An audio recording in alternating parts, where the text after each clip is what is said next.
बिस्मिल्लाहिर्रहमानिर्रहीम। अस्सलाम वालेकुम। हर ज़िम्मेदार की ये ख्वाहिश होती है कि वो फ़सल जो लगाए वो ऐसी हो कि उसके अंदर उसको एक बहुत ही अच्छी इनकम मिल जाए। लेकिन जब हम किसी अच्छी इनकम के बारे में बात करते हैं तो उस वक़्त ये तभी मुमकिन होता है कि मार्केट के अंदर आपका कंपटीशन कम हो। कंपटीशन दो वजूहात की वजह से कम होता है, या तो उस फसल को तैयार करना बहुत ज़्यादा मुश्किल होता है या बहुत ज़्यादा महंगा होता है, जिसकी वजह से मार्केट में कंपटीशन ज़्यादा होता है, डिमांड उस चीज़ की ज़्यादा होती है जबकि सप्लाई उसके मुताबिक नहीं होती। यही वो वजह होती है जिसकी वजह से आपको अच्छे रेट्स मिलते हैं। तो आज की इस वीडियो के अंदर हम भिंडी के बारे में बात करेंगे। आप लोगों ने देखा होगा कि ज़्यादातर भिंडी का रेट जौन सा होता है वो बहुत अच्छा रहता है। सर्दियों से भिंडी आपके यहाँ पे आना शुरू हो जाती है। हमारे सिंध का फार्मर भिंडी से बहुत ज़्यादा पैसा कमाता है क्योंकि वो एक महीना पंजाब से आगे हैं। उनके यहाँ एक महीना पहले गर्मी आना शुरू हो जाती है, जिसकी वजह से वहाँ पे जो भिंडी है उसकी जर्मिनेशन अच्छी हो जाती है। मार्केट के अंदर बहुत अच्छे रेट्स उनको मिल जाते हैं।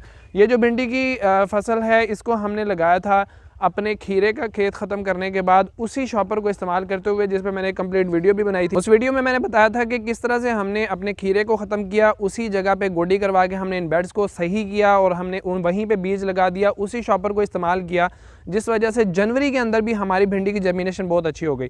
इस वक्त आप लोग देख रहे हैं हमारी भिंडी तैयार है, इसकी चुनाइयाँ हो रही हैं, बहुत अच्छे रेट्स हैं। इस वक्त 500 रुपये का इसका 4-4.5 किलो का शॉपर है, जिसको बहुत ही अच्छा रेट माना जाता है। लेकिन सिंध का जो फार्मर है जो गट्टुओं के अंदर अपनी भिंडी भिजवाता है उसको इससे भी बहुत ज़्यादा अच्छे रेट मिलते हैं। इसको लगने का जो टाइम है वो सिंध के अंदर तकरीबन नवंबर से स्टार्ट हो जाता है, दिसंबर में भी वहाँ लगाई जाती है, क्योंकि उन इलाकों में जहाँ पे कोहरा नहीं पड़ता, जहाँ पे टेम्परेचर बहुत ज़्यादा डाउन नहीं होता। उसके अलावा जनवरी के अंदर पंजाब के कुछ फार्मर्स क्या करते हैं कि पिछले साल का जो पुराना शॉपर होता है वॉकिंग टनल का, उसको परचेज कर लेते हैं या संभाल के रख लेते हैं। खालियाँ निकाली, खालियों के ऊपर बगैर टनल लगाए शॉपर बिछा के सीड की जर्मिनेशन करवा ली जाती है। तो उनकी भिंडी जो सी होती है हमारी लोकल भिंडी से तकरीबन 1-1.5 महीना पहले आ जाती है, और 1-1.5 महीने का मतलब होता है 1-1.5 लाख रुपया। तो उस वक्त तक वो सारे के सारे खर्चे अपने पूरे कर लेते होते हैं। उसके बाद इसको 20 फरवरी के बाद लगाया जाता है ओपन फार्मिंग के अंदर। भिंडी का जो सबसे बड़ा प्रॉब्लम है वो इसके सीड की जर्मिनेशन है, इसके सीड का उगना है, जिसका टेम्परेचर थोड़ा सा भी ऊपर नीचे हो जाए तो उगाव ही नहीं होता। अब एक बंदे ने सारा तैयारी भी कर ली, खाद भी डाल ली, खेलियाँ भी निकाल ली, पानी भी लगा दिया, बीज भी लगा दिया, सीड ही नहीं होगा, और पता भी लगा 15 दिन के बाद तो वो बेचारा बहुत ज़्यादा लेट हो जाता है। तो इसलिए इसको जब गर्मी थोड़ी सी पड़ना शुरू हो जाती है, फरवरी का एंड होता है या मार्च का स्टार्ट होता है, तो उस वक्त इसके सीड की जर्मिनेशन अच्छे तरीके से हो जाती है, उस वक्त इसको लगाया जाता है। उसके बाद इसको गंदम की कटाई के बाद लगाया जाता है, उसके बाद इसको 20 जून के बाद लगाया जाता है। ठीक है, ये इसके वो टाइम हैं जिनके अंदर आप लोग लगा सकते हैं। अच्छे तरीके से भिंडी को संभालना हो तो इसके रेट बहुत अच्छे रहते हैं, और उसकी वजह ये है कि भिंडी की तुड़ाई बहुत ज़्यादा मुश्किल है। अब कल जब इसकी हमारी लेबर तुड़ाई कर रही थी तो इसकी कंड होती है, उन्होंने दस्ताने पहने हुए थे, उसके बावजूद इसके बारीक बारीक से कंडे जो से होते हैं वो आपकी उंगलियों को ज़ख्मी कर देते हैं, जिसकी वजह से इसकी तुड़ाई के लिए लेबर को ट्रेंड करना थोड़ा सा मुश्किल होता है, उनको मनाना थोड़ा सा मुश्किल होता है। हमने भी 1 एकड़ से ऊपर भिंडी नहीं लगाई, उसकी वजह सिर्फ और सिर्फ इसकी तुड़ाई है। पैसे बेशक हैं, लेकिन एक चीज़ जिसके अंदर आपकी लेबर मुश्किल के अंदर पड़ रही है, हम उस चीज़ से अवॉइड करते हैं। अब अगर इसको लगाने के तरीके के बारे में बात कर लें तो हमने ये जो बेड बनाया हुआ है इसका सेंटर टू सेंटर फासला 4 फीट का है, जो ऊपर से तकरीबन 2 फीट बनता है। इसके ऊपर हमने 4 लाइनें लगाई थी। हमने शुरू में ड्रिप के ज़रिए से अंदर वाली 2 लाइनों को पानी दिया, लेकिन बाद में हमने ड्रिप के पाइप वो उठा दिए थे।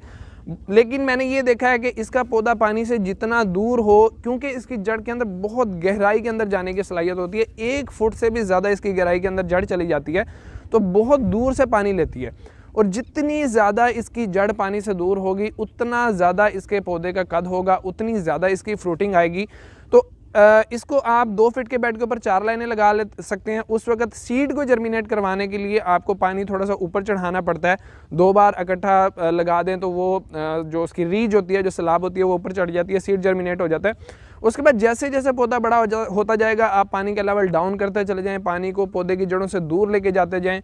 मैंने इसकी खालियों को गहरा करवाया था और उसके बाद इसके पानी को और ज़्यादा दूर किया था, तो बहुत अच्छी उसकी जो ग्रोथ है। अब भी आप देखें कि जो पौधे दरमियान में 2 लाइनें हैं वो ज़्यादा बड़ी हैं, और जो साइडों के ऊपर 2 लाइनें हैं उनका कद छोटा है। इसका हाइब्रिड बीज जो सा है वो तकरीबन 5 से 6 किलो फी एकड़ इस्तेमाल किया जाता है, और देसी सीड जो सा है 12 से 13 या 14 किलो इस्तेमाल किया जाता है। कुछ लोग कम सीड इस्तेमाल करते हैं, लेकिन मैंने जो देखा वो ये है कि अगर आपको फ़ी एकड़ पैदावार को बढ़ाना है तो फ़ी एकड़ प्लांट्स की तादाद को आपको बढ़ाना पड़ेगा, क्योंकि हर पौधे की एक कैपेसिटी है, उससे ऊपर जितनी मर्ज़ी आप उसको खादे दे दें वो ज़्यादा फ्रूट नहीं ले सकता।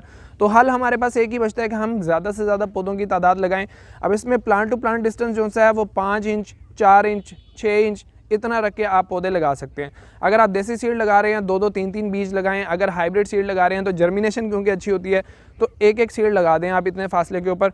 और अगर आप ये 2 फीट का बेड नहीं बनाना चाहते, आप टोटल 1 फीट वाला जो ऊपर से ऊंचा होता है बेड वो बनाना चाहते हैं, तो उसकी दोनों साइडों के ऊपर एक लाइन लग जाती है। अब अगर हम ये बात कर लें कि भिंडी के लिए आपको किस किस्म की ज़मीन चाहिए होती है, तो भिंडी एक काफ़ी मजबूत किस्म का पौधा है जिसके अंदर बीमारियों के खिलाफ काफ़ी अच्छी कुव्वत मुदाफ़त होती है।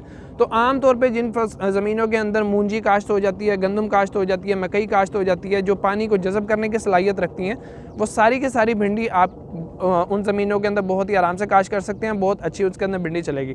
शुरू के अंदर आप लोगों को ये देखना चाहिए कि नाइट्रोजनी खादों का इस्तेमाल बेशक आप कर लें शुरू में, लेकिन बाद में आपको नाइट्रोजनी खादों का इस्तेमाल छोड़ देना चाहिए, क्योंकि भिंडी एकदम से अपना कद करना शुरू करती है।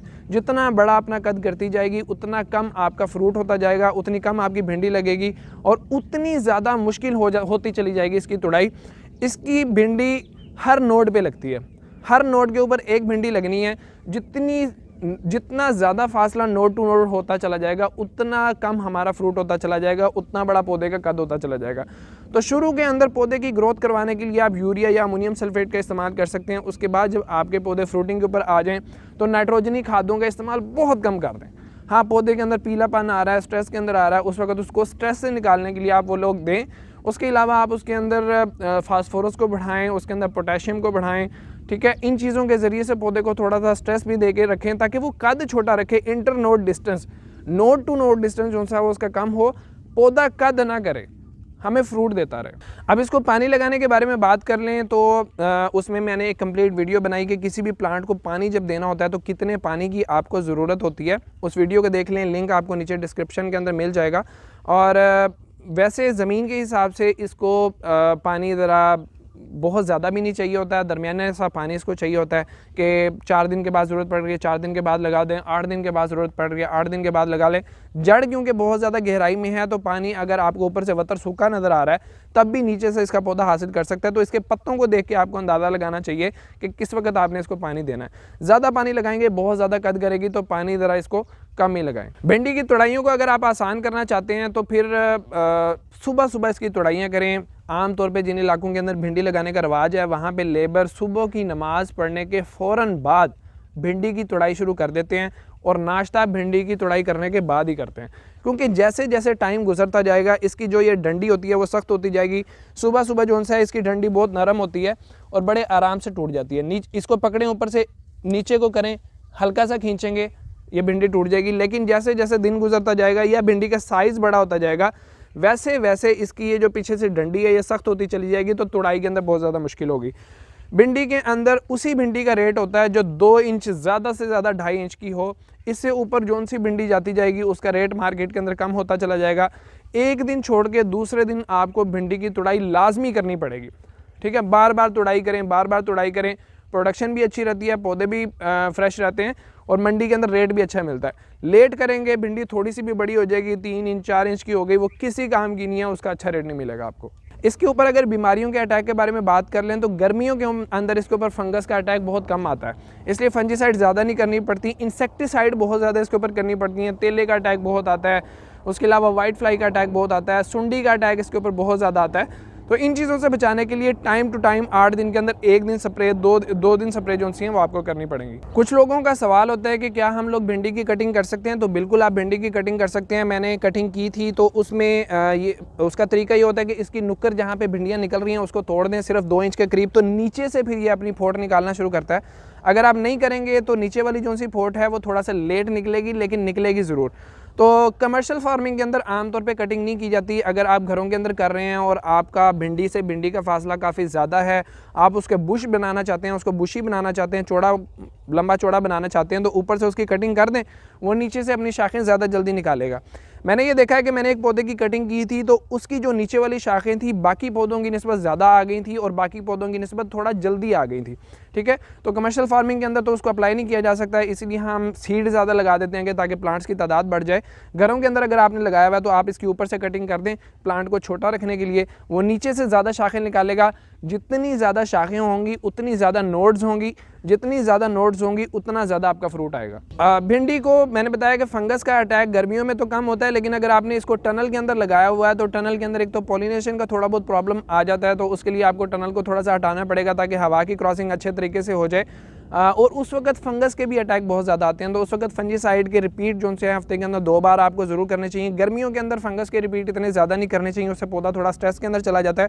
हाँ, अगर प्लांट के ऊपर आपको किसी डिजीज़ का अटैक नज़र आ रहा है, बारिश हो गई है, उसके बाद टेम्परेचर एकदम बढ़ गया और पता लग गया कि इस वक्त इसके ऊपर अटैक आ सकता है, तो एहतियातन एक स्प्रे उसके ऊपर फंजीसाइड का कर दें। उसके अंदर आप एंट्रोकॉल कर सकते हैं, इलीट कर सकते हैं, रिवर्स कर सकते हैं, अवीटो कर सकते हैं। ये मुख्तलिफ किस्म के फंजीसाइड हैं जिनको आप इसके ऊपर अप्लाई कर सकते हैं। फ्रूटिंग के टाइम पे जब आप एक इसकी अच्छी फ्रूटिंग ले लें उस वक्त पोटाश इसको लाजमी दें, ठीक है। नाइट्रोफास थोड़ी सी दें ताकि, या MAP आप दे सकते हैं, उसके ज़रिए से इसकी फास्फोरस की जितनी भी नीड्स हैं उनको आप पूरा करें। उसके अलावा इसके ऊपर कुछ खुराक के लिए स्प्रेज किए जाते हैं, जिसके अंदर अरिस्टा लाइफ का मल्टी प्रो है, उसका स्प्रे करने से इसके अंदर फ्रूट बहुत ज़्यादा बढ़ जाता है। और आप हमारे साथ मशवरा कर सकते हैं हमारे व्हाट्सएप नंबर के ऊपर कि इसको किस तरह से ग्रो करना है, किस तरह से इसको बीमारियों से बचाना है। तो इंशाल्लाह जितनी मदद हमसे हो सकी हम लोग आपकी मदद करेंगे। भिंडी की काश्त के अंदर हमेशा आपको अच्छा और महंगा बीज इस्तेमाल करना चाहिए। देसी बीज की तरफ आपको बिल्कुल भी नहीं जाना चाहिए, क्योंकि एक तो उसकी तुड़ाई और ज़्यादा मुश्किल हो जाती है,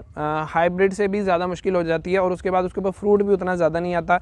पौधों की तादाद बहुत ज़्यादा होने की वजह से उसकी तुड़ाई भी बहुत ज़्यादा मुश्किल हो जाती है। तो हमेशा इसके अंदर आप अच्छा हाइब्रिड बीज इस्तेमाल करें। वो आप हमारे से भी मंगवा सकते हैं, अपने लोकल इलाकों से भी आप पता करके जो सी ब्रीड आपके इलाके के अंदर फेमस है उसको आप लगा सकते हैं। तो भिंडी के बारे में फ़िलहाल इतना ही। उम्मीद है आप लोगों को इस वीडियो से फ़ायदा हुआ होगा। आपके ख्याल के अंदर भिंडी की जो इन्फॉर्मेशन इस वीडियो के अंदर मिस हो चुकी है वो लोग आप कमेंट के अंदर ज़रूर बताइए।